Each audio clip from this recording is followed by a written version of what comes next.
Levels, ladies and gentlemen. I'm interested in levels. Levels of arguments, levels of responses, levels of apologists. If you walk up to a random Christian and ask, why do we need God when science can explain the universe? That Christian might be able to say something about the beauty of the universe or about the power needed to create something as enormous as the universe. But if you go up to William Lane Craig and ask the same question, you're going to get a far more thorough and rigorous response. Levels. We usually take it for granted that as we move up the scholarly ladder, the answers to our questions will become stronger and more sophisticated. But what happens when you ask an average person a question and he gives you an answer that's awful and stupid? So you go to his teacher and ask the same question, and he gives you an answer that's awful and stupid. And you keep moving up the ladder until you get to the mightiest scholars of his position, and you ask them the same question, and all they can give you is an answer that's awful and stupid. Doesn't there come a point when you begin to suspect that they simply have no good, intelligent response to your question? Let's talk about Muhammad and Aisha. When we ask the average Muslim why his prophet had sex with a 9-year-old girl, assuming the Muslim is willing to admit it, he'll tell you that it was a different culture and that Muhammad and Aisha had a happy marriage and so on. When we go up a level to Muslim apologists, we get pretty much the same answers. When we go up to the highest level of Muslim scholars, we get the same answers once again. Take Sheikh Yasir Qadhi. In a video I posted a few months ago, I praised Dr. Qadhi for his honesty in calling Muslims who deny the age of Aisha liars. He doesn't say that there are different interpretations of the evidence. He doesn't say that there's room for disagreement. He says that the people who claim that Aisha was 16 years old or 18 years old when her prophet climbed on top of her are liars. And O Muslims, don't apologize for the truth and don't distort the truth. There are Muslims that try to deny this. Oh, he didn't marry Aisha as a young girl. Ya akhi, look, that's not the way forward. We don't lie for the sake of our religion. Astaghfirullah. We have the truth. We're not going to cover up the truth if people find it embarrassing. This is the reality. Deal with it. Thank you, Dr. Qadhi. I'll be posting a video soon about Dr. Qadhi's defense of Muhammad's relationship with Aisha, specifically his claim that Muhammad and Aisha had the perfect marriage, not an okay marriage, not a good marriage, not even a great marriage, the perfect marriage. I think the evidence shows that the marriage was massively dysfunctional, so we'll have to go through the evidence and see who's right. In this video, I wanted to draw attention to the disturbing impact Islam has on Muslim scholars. As we move up the levels, we generally encounter more intelligent and more knowledgeable people. However, since Muslim scholars know more about Muhammad, they have more to rationalize and justify and explain away than the average Muslim.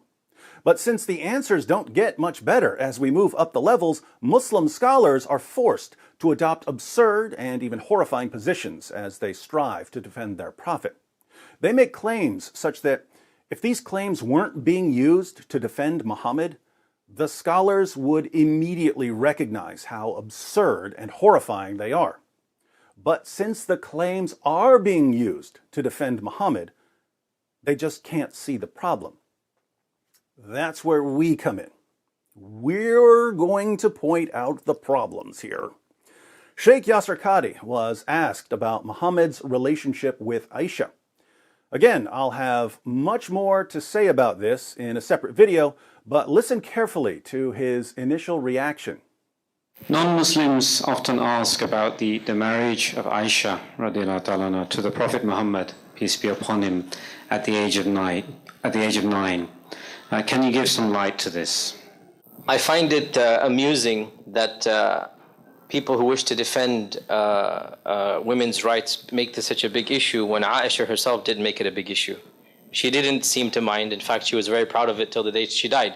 He finds it amusing that women's rights advocates make a big deal out of Muhammad marrying a prepubescent girl when Aisha didn't make a big deal out of it?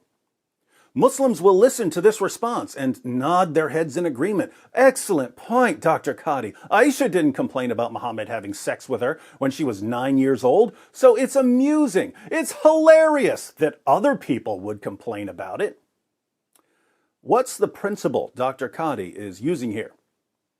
Well, if you think that someone is being abused, but the person you think is being abused doesn't complain about the abuse, it would be laughable for you to complain about it.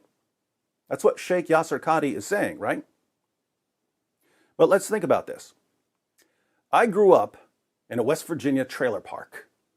Occasionally, a woman in the trailer park would step out of her trailer with a black eye. Everyone knew where she got the black eye. Her boyfriend or husband punched her in the face. But guess what? The woman never complained about it. She just went about her business like everything was completely normal. Now, following Sheikh Yasir Qadhi's perfectly functioning moral compass, if you were to go up to the man who had punched his girlfriend or wife in the face and you were to say, "Hey, we all know you're beating your wife. You need to stop," that man could reply, "Don't make me laugh. Since my girlfriend or wife isn't complaining about me beating her, it's funny that you would complain about it." And the man would be absolutely correct, according to Sheikh Yasir Qadhi. If the police showed up and said, "Sir, we're going to arrest you for beating your wife," the man could reply, "Ha! I find it amusing that you would threaten to arrest me for something that my wife has not complained about." Sometimes teachers know that a child is being physically abused at home. The kids usually don't complain about the abuse, but the teachers know that it's going on. Notice, if a teacher knows that a child is being abused and calls the child's parents to complain about the abuse, the parents could reply, "How dare you complain about the fact that we're abusing our child when our child isn't complaining about it? You're funny. You're hilarious." We all understand that sometimes people are conditioned not to complain about abuse, or they're too embarrassed to complain about abuse, or they're too scared to complain about abuse. In these cases, it's our duty to draw attention to the abuse because the person who's being abused isn't going to do it himself or herself. But what does Sheikh Yasir Qadhi say? I find it amusing that people who wish to defend women's rights make this such a big issue when Aisha herself didn't make it a big issue. If a person is being abused, even if the victim is a child, it's not your place to complain about the abuse or to stop the abuse, so long as the victim himself or herself doesn't complain about the abuse. That is absolutely absurd. It's disgusting. It's horrifying. Why would an extremely intelligent, highly educated man be defending such a moral principle? Why would the audience accept such a claim? Why would the Why Islam organization post this as a response to criticisms of Muhammad's relationship with Aisha? Welcome to Islam, one of the world's great destroyers of responsible moral reasoning. So keep in mind, when we criticize Muhammad and the Quran, there's always a bigger picture involved.